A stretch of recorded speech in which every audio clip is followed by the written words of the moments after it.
Welcome to the Harvesting Wisdom podcast. Together we explore the vast landscapes of life, delving into the rich soil of experiences, sowing the seeds of curiosity, and harvesting the profound wisdom that each episode unfolds.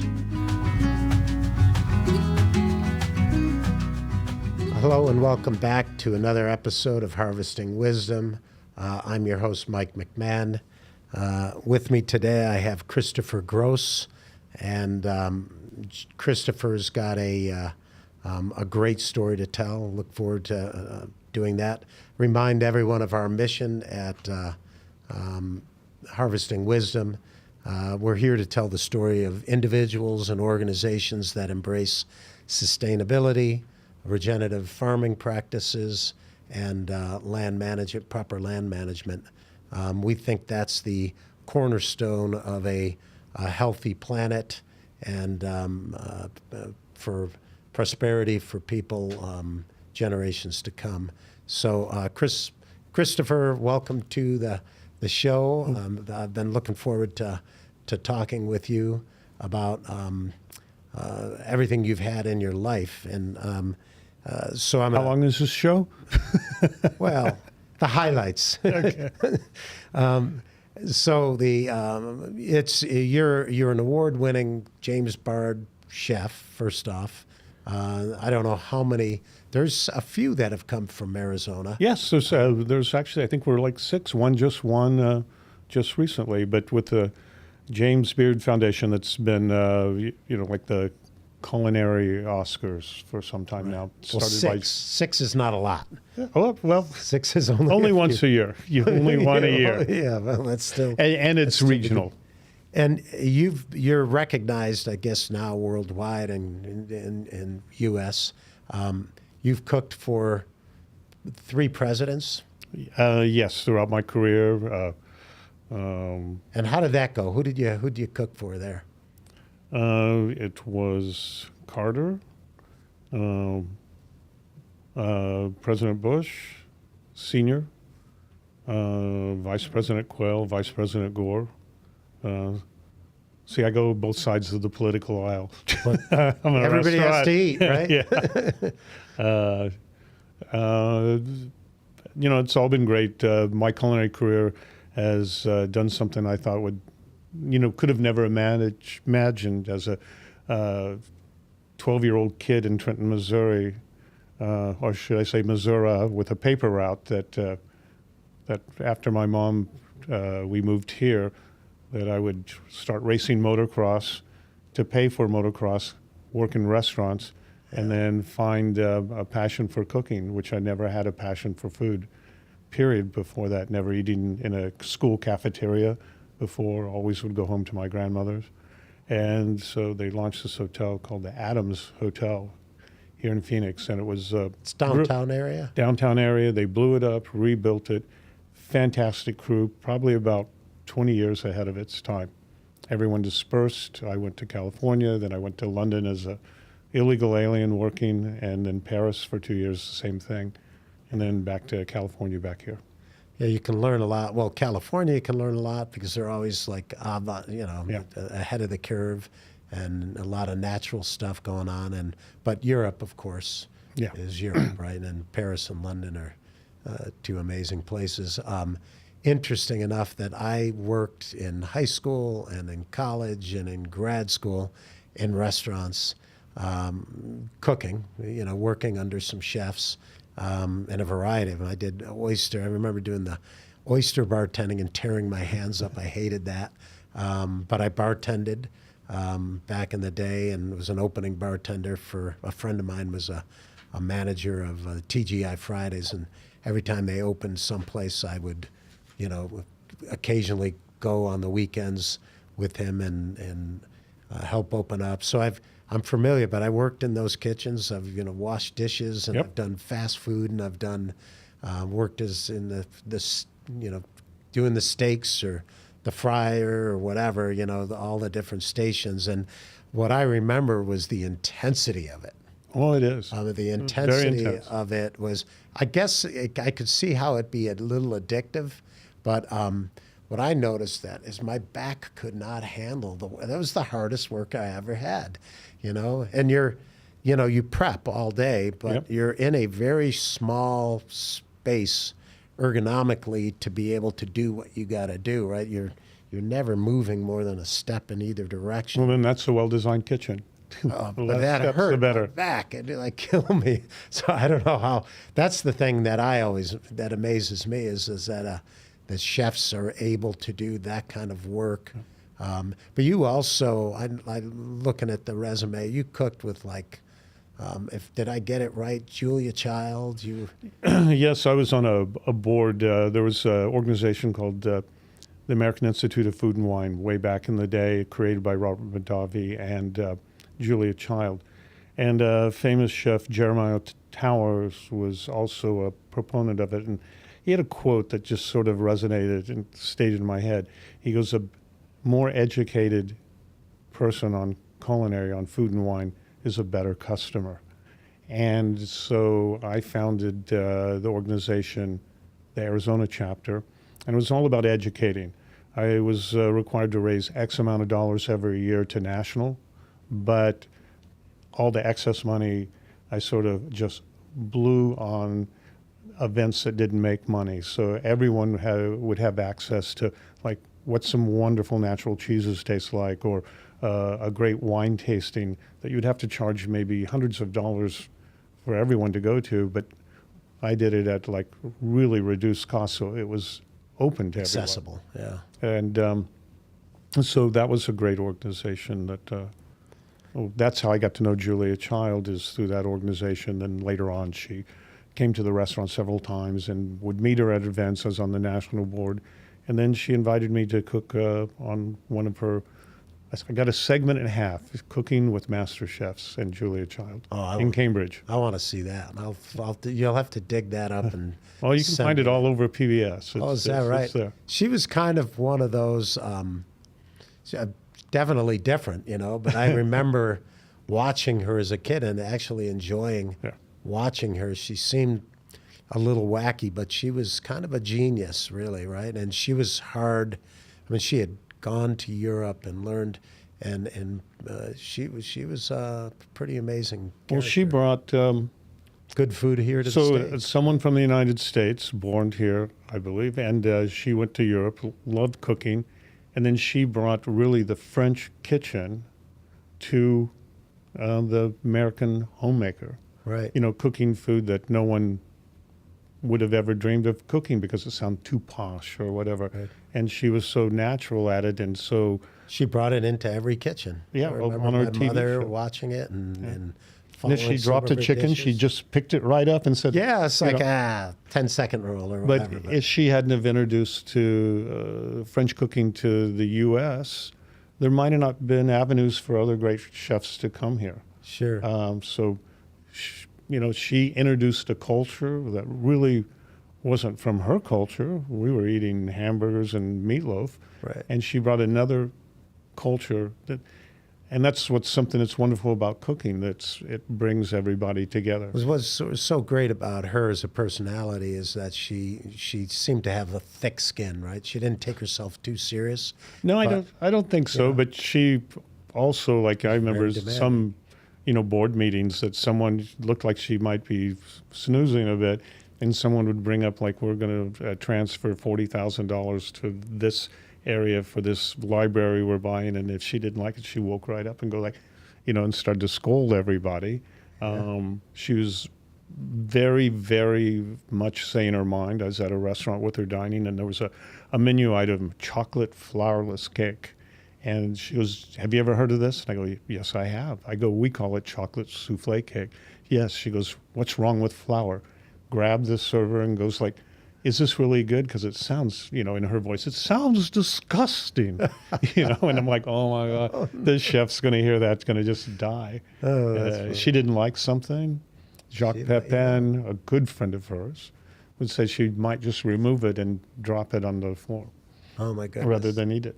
Yeah, yeah. So she did what she wanted to do, said what she wanted to say, and was brilliant at She her was career. an important character in the scene. She really introduced she made a lot of chefs from the U.S. here Yeah. discover Well, French food. And you were rated 18 by 20 by the guy at Gallo, I don't know how you pronounce it. Guy. French. Yeah. Guide of the best French restaurants. And recently by, and I'm going to blow the pronunciation, but is it Rona Yes, it's Rona? another. And Mentor Culinary Council? Well, I'm on the Mentor Culinary Council, which I just got back from New Orleans, the first ever contest with the Bocuse d'Or. Paul Bocuse, one of the greatest chefs of all times, created the Bocuse d'Or, which I participated on like back in the 80s when it was nothing like it is today. I probably wouldn't have qualified. But it finds the best chef to represent the United States in Lyon, France, to compete against the world. So this one in New Orleans, we took first place, and the chef will be going to New Orleans. I mean, actually, he was at New Orleans. She'll be going to Lyon to compete against the world, and it's one of the toughest competitions there is. Where in the States does she work? She worked at Addison, the 3-star Michelin restaurant just north of San Diego, a brilliant restaurant. Wow. Chef William Bradley has created a wonderful, ingenious restaurant. The food is spectacular. Wine, this is one of the best in the country. And so he's on the Culinary Council as well. I just recently joined, so you had all these top chefs. Thomas Keller was there, Daniel Boulot, Josiah Citron from the 2-star Michelin restaurant and 1-star Michelin restaurant in L.A. So all these chefs from all over the United States. Yeah, so a philosophy of running restaurants, right? And it's evolved a lot. I mean, and from the time I did it, even then, I think restaurants were gaining popularity in the U.S., but then we ended up getting restaurants that just really had fine foods and really creative ways of preparing them. But it's more than that, too. We were talking a little about the ambiance on some of these restaurants and the detail to everything, you know, whether it's the bathrooms or the coasters on the table or the cutlery or, you know, whatever the pairing between a properly made, something that bothers me, like Julia Childs, because I bartended, right? And when I go to a bar, and I don't drink as many cocktails as I used to, but when I go, it better be a properly prepared, you know, I mean, if they better be making their own simple syrup. They need to get their own herbs that were fresh that are being, and there's people who appreciate that. I mean, I definitely appreciate it when I see it. But now you're at Christopher's At the Wrigley Mansion. At the Wrigley, which is Christopher's, that named after you? Is that the idea? Well, because you're our the company, chef? our company, we had Christopher's at Biltmore Shopping Center, and for over 20 years, plus the Christopher's across the street, Christopher's and Christopher's Bistro, and our company, Gastronomy, went to do consulting, and then eventually ran the Wrigley Mansion. Miss Jamie Hormel decided she wanted to renovate. It was getting a little tired. Mm-hmm. And so she did, and we helped her do it, rebuilt the kitchen. And after getting everything done, our lease was over, well over 20 years at the Biltmore. So we said, yeah, we'll stay here. And after being there for a while, I said, I'd really like to take that little triangular piece of property and build Christopher's there. Yeah, what a great view. Huh? A small restaurant. I told her it was a little greenhouse that I had in mind. And I think she didn't think we would ever get a permit to do this. And hired Wendell Burnett, a brilliant architect. Mm-hmm. And he got the permit. And the idea of the design, I said, I want a glass building, a roof that opens up when the weather's nice. All the windows open up, so you're on like a covered patio. Mentor the team to let them learn how to do the front of the house as well as the back of the house. Now, that's unusual because, I remember there being, when I worked in restaurants. I wouldn't say it's competitive, but Yes, well, it is competitive. I remember at that time, like the front of the house staff, the wait try, and the bartenders kind of looking down at us lowly guys in the kitchen. That's what. Well, we're kind of looking down at them because you hear them go like, "Wow, I had a great night. That guy just left me $300." Well, yeah, they I'm took all walking the out money with and we did all the 1,000." work, right? That Yeah. was the thing. But So we share.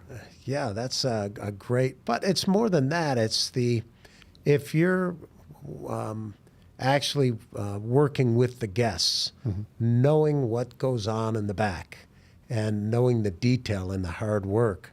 That, and I don't think the average person can, like I remember physically, like my back always hurt, so if It's you're, brutal. it really is, and it's exacting detail, right? You don't want a plate to go out that doesn't have that perfection. Well, I always tell my team, like, the plate's right if it puts a smile on your face. And if it doesn't, pull it back. You've done something right. wrong. Yeah. We're here only about, the guest's experience. And what I really wanted them to know was one day you might open a restaurant and you only know 50% of it. You know the kitchen. You don't know the dining room. You don't know the wine list. Right. You don't know what wine goes with what. And like you said, you don't know how to make a drink. So you have to go into a business where you're raising money, or maybe your own money, and You don't even know the entire scope of it, and you're trusting someone else right? to do the front. So I would like them to stay as long as I'm there, but I want them to go out and, do better. Yeah, and I remember as a kid, because I go back a long way, but my father and mother met in Germany, and I remember my father. We had a lot of, my mother collected fine china and silver and all that stuff. So when she would make the table for anytime we had guests, she had always had people over. But my father saying something about, back, and this would have been right after World War II, but he said, the Germans know how to set a table. And I was like, what? As a kid, I'm like, I don't care. I'll eat on the ground or whatever. But you do gain that appreciation for it when you actually see it and you see it done correctly, and it's just not done. And I've been in some high-end restaurants, Michelin restaurants in the world that didn't excite, and some of them do, and some of them don't. But it's quite a endeavor to get Yes. the entire staff going. Well, we try to, they're all motivated because they're part of one team. And it's not just about the food. I described like there's 5 things I wanted to put in the restaurant. Local art, giving you an experience. We make things fun. There's little hidden things in the table. People walk in, even to the restroom. You walk into the restroom, it's floor-to-ceiling glass, looking out over the city. That's a surprise. What are the hours for that? It seems like I've been a little card-carrying club member of the Wrigley for decades, I guess, and I've gone in and I noticed the construction, then I noticed it being built or being open, but it seems like whenever I'd go, it wasn't open, maybe for brunch or breakfast or something. Well, it's changed over the years. I think when our company came back, I don't know, 2014, 15, slowly with Miss Hormel making the renovations. One of the things she did was she walked into a room where she was building a wine bar, Jamie's Wine Bar, and then we redid it. And then she walked out and called her designer, Wendy Black Rogers, to like clean everything up a little bit. So there's new paint, new fixtures. It was kind of had that scent of a old home Right. that hadn't possibly been upkept. You want that character and that architecture and that history Yeah. of the Wrigleys, but you want it updated. Yeah, sometimes the carpet needs to be changed just because it's wearing out. Yeah. And better lighting. So when she went through that, then our company came in and then we tore down the kitchen. It wasn't historical part of the building, and built the most beautiful kitchen probably here in Arizona. Then after all of that, I asked if I could build that little restaurant. Right. So we have some local art from Arcasante. Pablo Solari designed our, he wasn't around, but Arcasante Sure. designed it from his original bell works to do a cloche, a dome on some of our plates. Designed with them the wine coasters. We have some local art, sadly missed Ed Mel. A friend of mine that I met in '89, the family, Rotraut Klein Morquet, she's the widow of Eve Klein that did all the blue paintings and worth, multi-million dollars for all his work. And we have one of her pieces in there that's been at the Phoenix Museum here. Hope to get one of our art statues that was at the Botanical Gardens that are just spectacular all over the world. They're shown or in position like at, I think the Royal Lancaster, the Deutschesser's in the lobby, one of them, and she lives here. So we put that aspect of the open ceiling like La Serre to get people to talk, the secrets in the table. Cooks and waiters are all this kind of the same. We all work together. Unbelievable, the largest wine list in Arizona. And then my joke was, we got all of that and the best view centrally located in the city. You don't need me. Maybe I'm talking myself out of a job. Well, once you do it right, then. So that but was it took my somebody to do it, right? Yeah, that was my design inspiration to put all those components. So when you go there, you're having an experience. An Arizona experience, very unique. And then, so it's an 8-course tasting menu with surprises on Thursday, Friday, Saturday. Tuesday, Wednesdays, it's our greatest hits menu. It's only 3 courses. And every night, Thursday to Saturday, 5 nights a week, we have our petite plate menu. You can go sit at the dining bar, not too many seats, and have a glass of wine and have a couple of plates or have a lot of little plates, and they vary from like $18 to $20. And you're not open for lunch or breakfast? No. Okay. So now I'm getting old. Are you still involved with doing any of the cooking at the Wrigley itself? No. So you're strictly at Christopher's, Christopher's.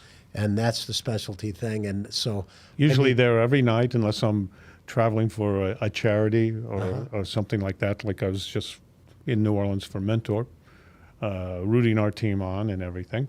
So usually I'm there. I do my very, very best to greet every customer every night during their dinner. sure, ask make them it if the they had full a experience. great time. Is there something I could have done better?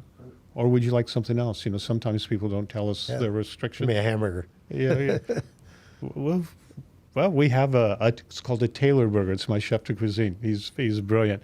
And for our small plate menu, we made these en brioche, a smash burger with sautéed shallots and tilapia cheese. It's delicious. I am not like a big burger. I enjoy a burger once in a while, but I got to say that that was a funny story. We were in the theater district in Paris, and small space. I mean, the entire restaurant was maybe double the size of this patio, and I'm in there, and I'm that American, and I couldn't remember all my French from high school, but we're sitting in there. There's probably 10 tables, and we're ordering the food. Everything's good, as you'd expect in France. But all of a sudden, a waiter goes by with this hamburger that, I was like, oh my God, but I was like, I can't order it. I'm American or something. And I think the person sitting next to me said, oh, you should try it.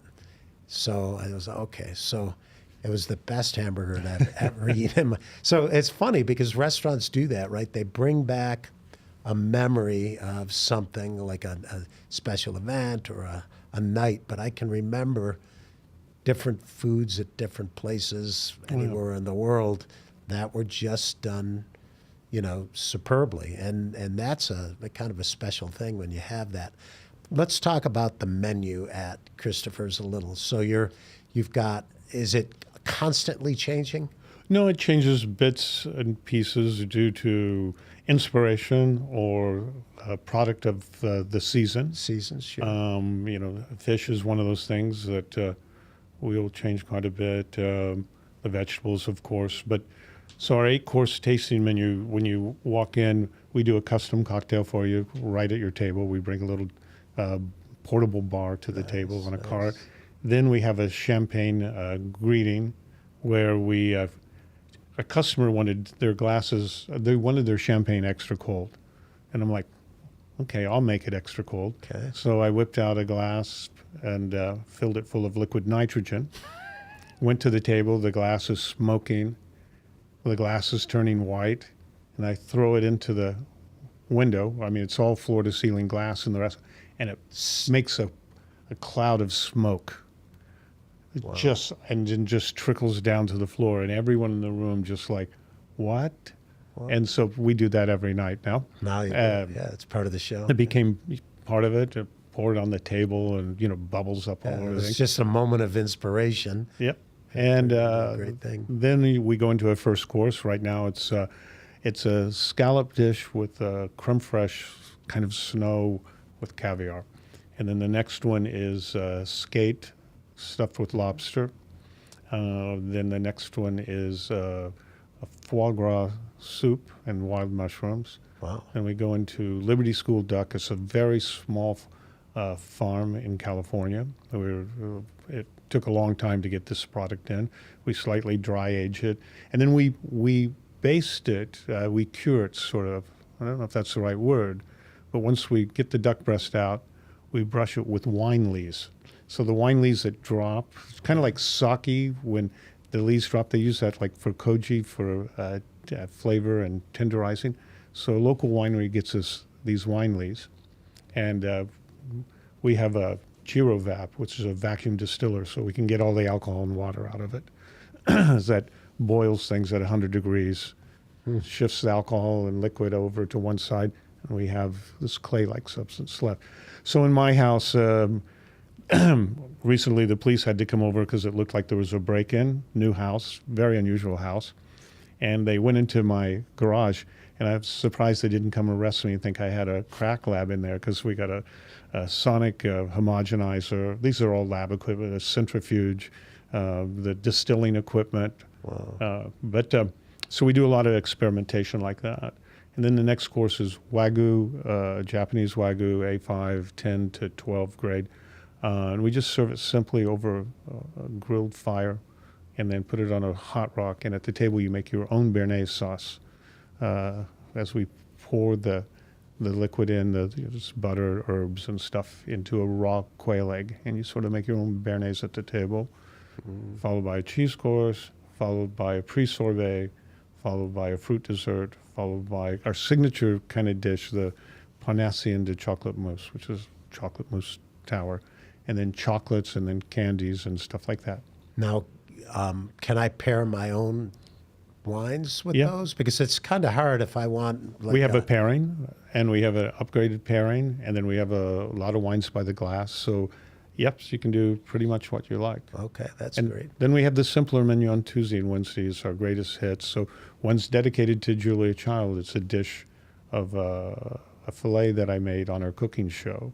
So we said, as seen in this, there's a pepper soup that was published in '82 in Bon Appetit magazine. So it says as this. And cool. one thing I put on there is soufflés, and nobody gets the joke, chef's least favorite. Yeah, because it takes a long time, and if you mess up, it takes a longer time. Yeah. But so it's 3 courses, choice of 5, first course, second course, main course, choice of 5, and then 5 desserts and cheeses. Yeah. And no. so that's the less price. Yeah, and as you mention these things, so I've got because I thought it was part of. I didn't when I go to the Wrigley. I ask, well, what is that? What's going on? And they didn't really. Well, it's not open. It's not, and it had to do with the timing when I was there. But I didn't quite get it. But now I'm like really. The interested in Wrigley going over. itself is open Wednesday through Sunday. Wednesday is Geordie's. Geordie The bar. Hormel. Right. And Used to play the piano. Right. used to play the piano, and things that I didn't know about him that's just astounding is that unbelievable artist, writer. Right. He wrote music scores. Yeah. He was a Renaissance man. and he had the Village Recorder, which still exists. Lady Gaga records there. kidding. Supertramp, Rolling Stones, Fleetwood Mac. It's about 20,000 square feet over in Brentwood. Still running strong, and that was his. That was his. That's So he was a pretty interesting individual. But you have Jordy's open Wednesday through Saturday for dinner, no lunch. They have tours throughout the day of the mansion if you want to go on a tour. Jamie's Wine Bar, where you can enjoy a lot of delicious wines by the glass from moderate price to extremely expensive. Right. Like you can drink Corton, a DRC wine from Burgundy, hard to get. Oh, that's You have Jordy's. like you can't have that by the glass. Yes, you can. No. Absolutely. By the ounce. Okay. All And- right. I'm in. Then Jordy's like cocktail lounge where you can see the sunset at night. Then you have the Jordy's the restaurant again, Wednesday through Saturday, and then on Sunday they do a fantastic brunch. And then they also have jazz night on Thursdays with once a month Jerry Hormel, who's a very talented singer, does a lot of some of her old dad's songs and all jazz songs. Oh, great. So there's actually a lot going on there. Yeah, that's quite a venue. I've always gone there. I used to have one of my business meetings there once a month, but it was a lunch thing. And then seems to me when my kids come into town, they're always getting me hooked into the Sunday brunch. The Sunday brunch is really good. But I like the original Sunday brunch better than this. I don't know if they still have that format. No, I think they're contemplating about doing it maybe again. You know, it's sort of COVID sort of killed all the open food and stuff like that. Right. But that was like the amazing brunch back in the day. But so and as my mouth is watering, but as you were talking, I was thinking, I'm not a huge duck eater, but I've had duck done once correctly when I was in Hong Kong. Yeah. And okay, so I know that it can be good. And then you're talking about Wagyu, and I'm thinking when I was in Kyoto having an A10 or whatever, and I'm thinking, okay, all right, let's see. let's try to bring it together. Well, so again, we have the a la carte, limited a la carte menu Tuesday, Wednesday. So you can have, beef, duck, chicken, scallops, depending what fish is running, goat cheese salad, pepper soup, That's limited. ABC foie gras. Well, there's 5 in each course. 5 choices in 3 courses. Our country pate.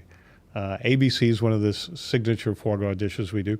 But now on the tasting menu, if you don't like duck, we're happy to make you something else. We do take a consideration everyone's allergies and stuff, and our team's trained, or we try to do our best. If we see you're like just mushing up something, doesn't happen too often, and go, are you not enjoying, let's say, the duck?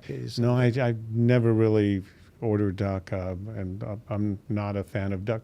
Let us get you something else. Yeah. Now, what if, obviously you have customers coming in, it's a party of 2 or 4 or whatever it might be, a celebration, and there's someone who's a vegan or we vegetarian. Well, our reservation system is on Tock, TOCK, .com, or Tock Christopher's, or you go to Wrigley Mansion at Christopher's, and you'll see our reservation system.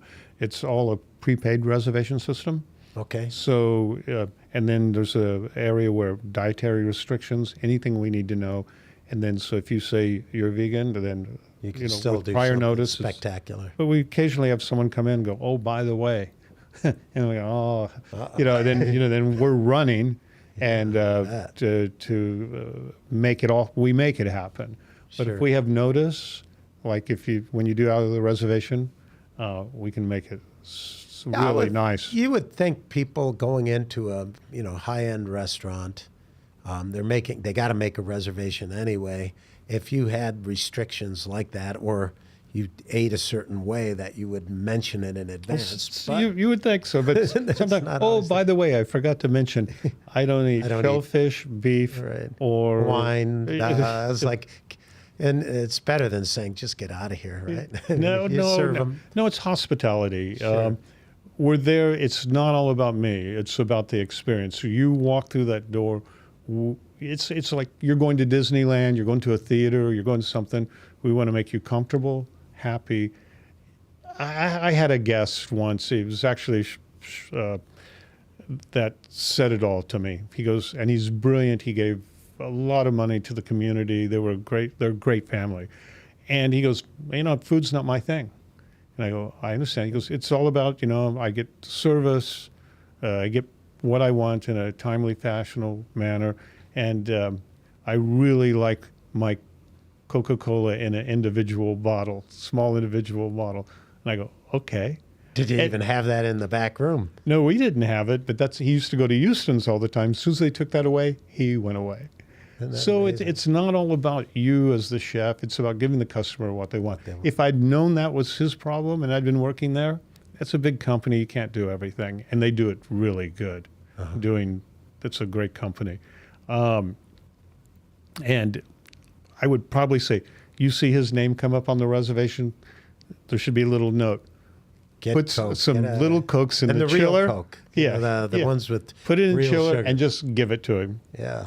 Yeah. That's a great way to do it. Now, but we're small. We can do things like that. so obviously, where I'm operating, right, is in that agricultural side of things. We do all organic soils and work with organic growers, but gardeners, and so I'm a big believer in the freshness of everything, right? And it's like going to San Sebastian, right? Yes.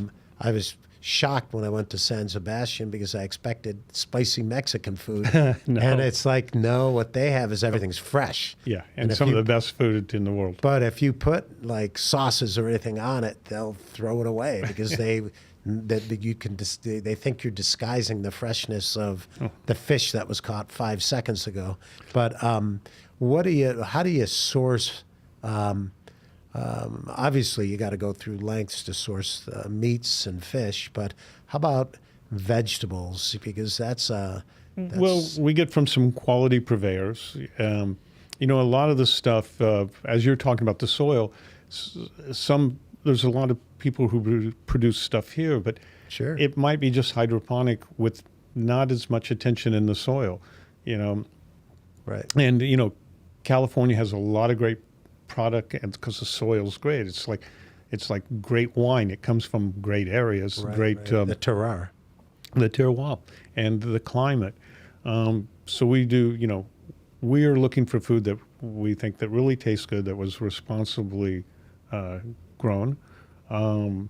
We get some beef, of all places, we get from Missouri. And it's it's a beef that's really good for the world. So it's grass-fed. Well, it's old steer. And in San Sebastian example, and also Barcelona in the Basque region, there's this old steer that they eat grass. There may be Do you remember the 8 variety years of what it is? It's not a Rudio, New Jersey or anything? No, it's called Rudio Gallego. And I'm probably messing up the name, but it's a huge animal. And there was also something done at a big forum for people who want to invest in the world for good. And they were talking about these older steers, animals that just go on the hills. They eat all this tall grass because the nutrition's in the tall grass, not the short grass. And they can't be graded prime because, especially in our country, anything over 24 to 30 months, something like that, Right. gets booted out.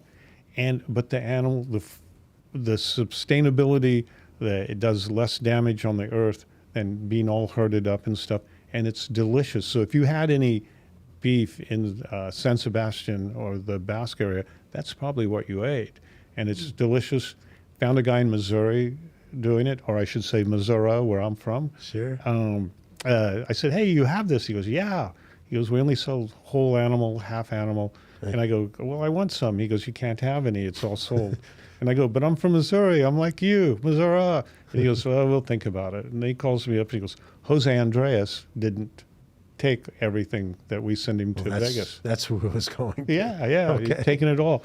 And so they sent me one. And it's delicious. So we have it in dry aging some of it. We're experimenting with it. We don't always have it on the menu.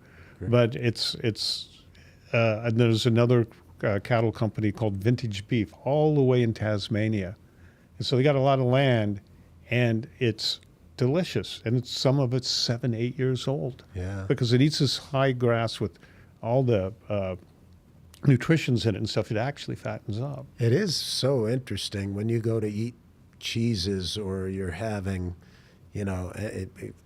prosciutto or whatever. Going to those places, it's almost like something clicks. Right? It's Yeah. like, okay, this makes sense. Yeah, they've been doing it for a few thousand years. That's the way I don't try to do it. I did it once. Right, and it is something to be celebrated. Yeah. I mean, if you really think about food, wine, or beverages, it's really an art form. Yes, it is. Because it's 10,000 years of And agriculture specialized. of trial and error. Yeah. And that's what we see all day long is trial and error. I know a lot of chefs, oh, we're going to make our own cheese. We're going to make our own prosciutto or something. I like, no, that's a specialty art. I go, I can cook it, I can use it, I can serve it, but I don't think I can make it better. But for sustainability, hard to say, I've gotten better after. I know you go to South Africa, you go to Africa a lot. Yeah. So my last trip there, I was just blown away by the trash of plastic. Oh, yeah. I mean, plastic. It was incredible. You go down the tracks. We were on a train, and you look out the window, and all the other trash is kind of dissolved. You can kind of see the presence because it's never clean. But the plastic is there. And so when I came back, I tried to root plastic out of Christopher's, and so we took away a lot of stuff. We're using plastic.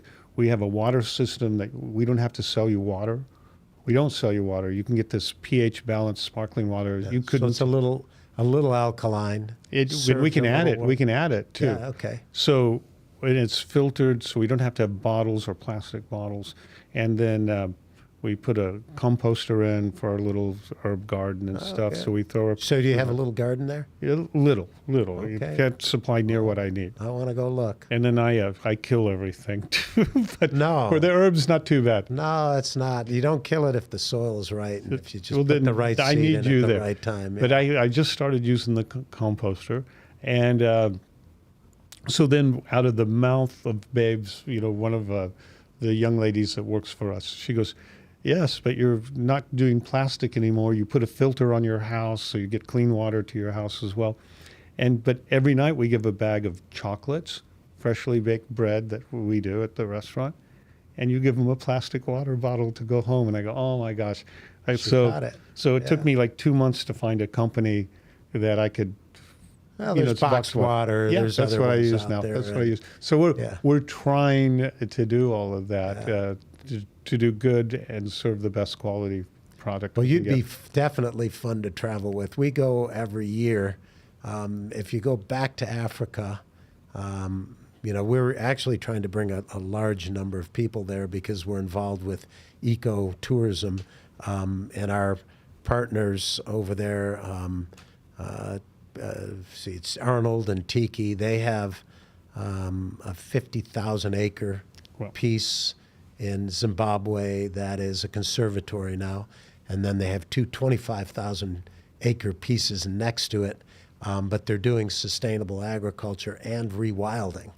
Okay. And you do not see rewilding almost anywhere on the planet. There's only a few people that I'm aware of that are doing it, but the idea is to save the bush, and that is you have to get into more regenerative agriculture, because if you're only doing rain-fed and you're only growing maize, year in and year out, you're sucking the nutrient out, and then you have to go to the next area, so you go deeper and deeper into the bush, and then if people need to eat, they're killing animals. So they've brought in a particular steer. They've are doing stargrass to feed that steer, and they're working with all of the community members, and that's kind of where we are. We try to work on showing people how to grow and how to do rotations, correct rotations. It's just land management, right? But it's in the food and the nutrition is what we're talking about, and it's so critical. We're helping a prison in Karanga, Malawi, where the prisoners grow their own. They don't eat if they don't grow their own food. I mean, that's the way the world is, right? Teaches you work, and you don't have to work. Just go sit and die. I mean, it's. So we work with them. They've got clay soils, so we're playing with some different things and different variety of crops for them. And the project that I'm not doing yet, but we're on the verge of doing, something I've always dreamed of, is going into refugee camps. And there's a big refugee camp with maybe 500,000 people that, because I know, because commercially I've landscaped, put in golf courses and different things, and I know the soil end of things. So I'm confident that we can go into that community and have people learn how to grow their own foods. And instead of just eating grains that come from World Health Organization or whatever, to be able to do herbs and vegetables and that kind of thing. And so it is kind of fun traveling with people who know farming and who know the chemistry of the soils or the biology involved, but also the idea of going with chefs. I mean, someday I'd love to drop in on, you just said Chef Andreas, and who's all over the world doing cool things. And I think that's the ability to take what you do and do that like he does with World Kitchen. For me, it's not the cooking part per se, it's the growing part. Yeah. But both have to be done. People have to learn different techniques in the kitchen too. If they've been limited to just a couple of different crops, that's all they eat. To learn how to grow others, but then how to cook with those and get that. And in places like you're describing, it's maybe not the same, but I visited and I actually ate in one of the townships, Alexandria, at Joe's or Dave's Butchery. Okay. If you Google it, you'll find it.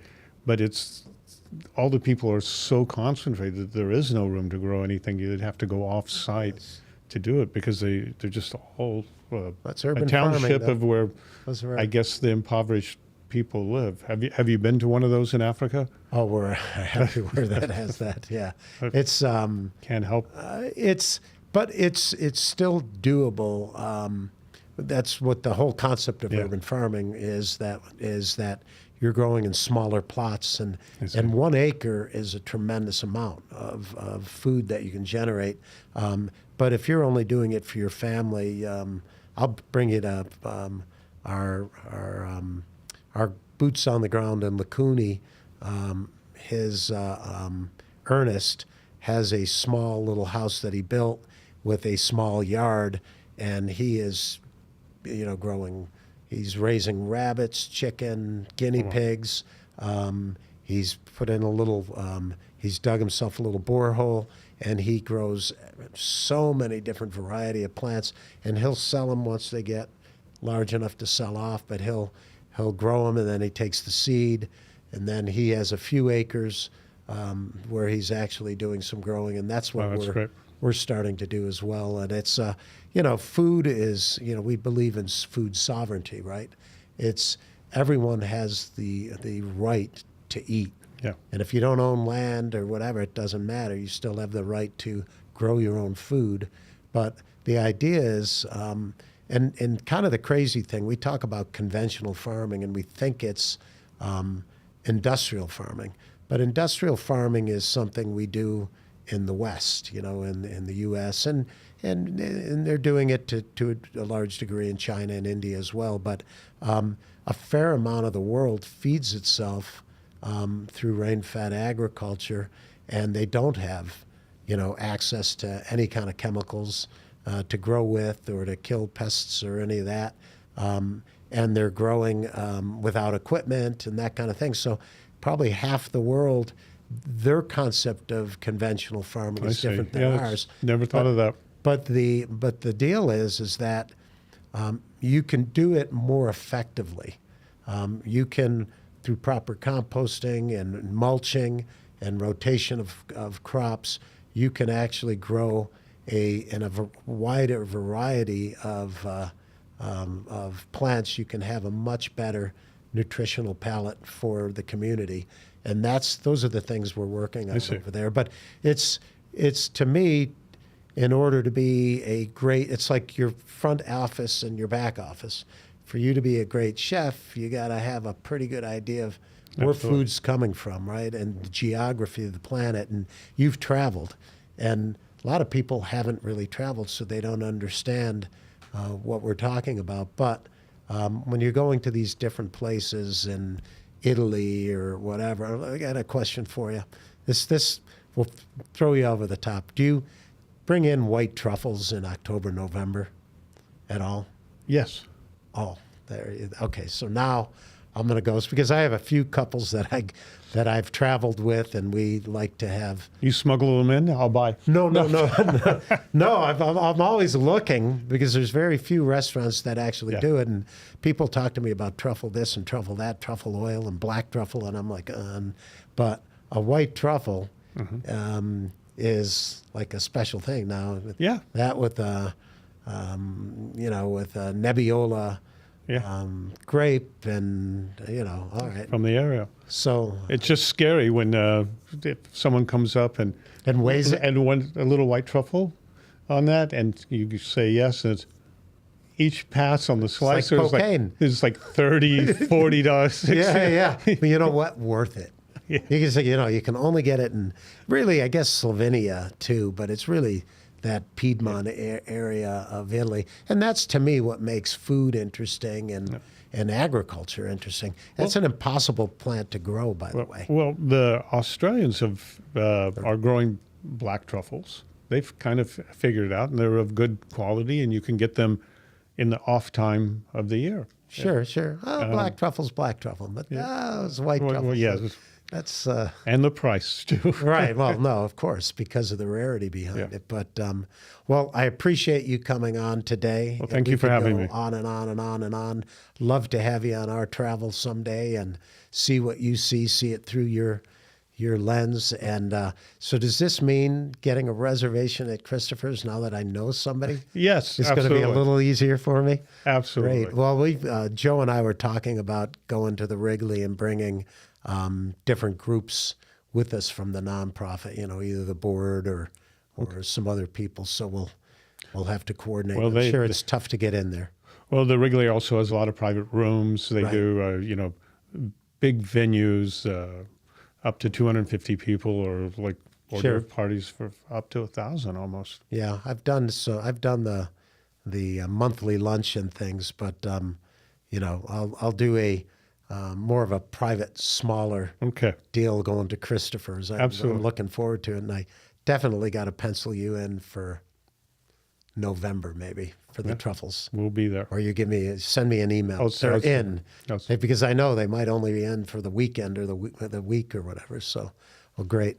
Well, I appreciate you being here. Thank you. Thank you for having me. Appreciate it. And we'll stay in touch. Yes. Take care. Do you want to say something about the wine? Oh, you want me to give you a bottle of wine? Okay. Yeah. I can do that. Both bottles. Did you want me to do any kind of special closing or anything? Like a recap or anything?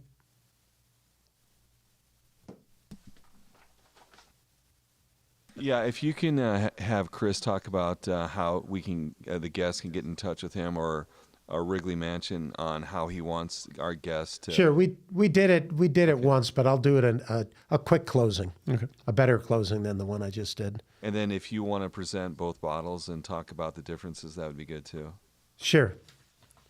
Okay. Tell me when you're rolling. Yeah, when you're ready, go ahead. Okay, so Christopher, I'm going to give you a couple of the bottles of wine that we grew the grapes. We go down to Wilcox to get them, and Cochise is the bottle company that bottles these. These are Bordeaux bottles that were corked with corks from Portugal. They were in French oak for 18 months before we did it, but we grew these. These grapes are grown in the center. They should not grow where we've grown them. Wow. And the reason we are involved with the vineyards is really because we have different soil blends. We have one called the Bacchus blend, and we use our compost, then we use the Bacchus blend, and then we also use a foliar spray for veraison. And I think these are the methods, because I've gone to wineries in all over the planet, and the issues that we have here are planetary. So in New Zealand, I was last year, and they were talking drought. Earlier this year, I was in France, and the same thing, they were talking about and Spain, talking about the drought, and some of these areas that they've had wines for, 5 centuries. They don't have water, and they're not really water rich in those areas, and they've been really struggling. And so these are concepts that we work with the soil to try to preserve some of the grapes and some of the varieties. So these are two samples of that. And while I'm at it, tell people who are listening to this how they can get a hold of the Wrigley or any of the things you're working on. You've got your nonprofit mentor program that I'm sure people who are really into the culinary arts would love the idea of supporting U.S. chefs. Yep. And all that. So I'll let you put the plug in. I should know all these things. I think my Instagram is Chef144. That's stands for C144, Christopher 144. Okay. 144 is a gross. That's my last name, not a great chef. Wow. And the restaurant number is 602-522-2344. That's been our Christopher's phone number for like 30 years. So you can contact us like that. You can go to the website, wrigleymansion.com, and there you'll see a little tag where you can hit Christopher's, Geordie's, or any of the other wonderful things that are going on at the mansion. Okay. So that's it. That should do it. Hey, you're not related to a guy named Michael Gross, are you? From where? Well, I do have a mic. He was, the last I've heard from him, he was in Sacramento, but he lived here for a little while. My cousin is in Trenton, Missouri, and probably will never leave Trenton, Missouri. Not if he's been there his whole life. So. Yeah. But no, that's Ron Gross. Mike Gross is he's in Texas, and he has traveled a bit. Maybe it's was he a composter at one point? I don't think so. Well, okay. He was a builder. Okay. Well, it's not I guess it's a fairly common name, but 144. Yeah. That's it. Okay, I appreciate you being here. Appreciate being here. Thank you for having me. Okay. Thank you for joining the Harvesting Wisdom podcast. Click subscribe and like for ongoing insightful conversations. Explore our webpage for show notes and additional resources. Visit our guests' webpage for deeper insights. Your engagement is the foundation of our journey, and until next time, keep pursuing wisdom.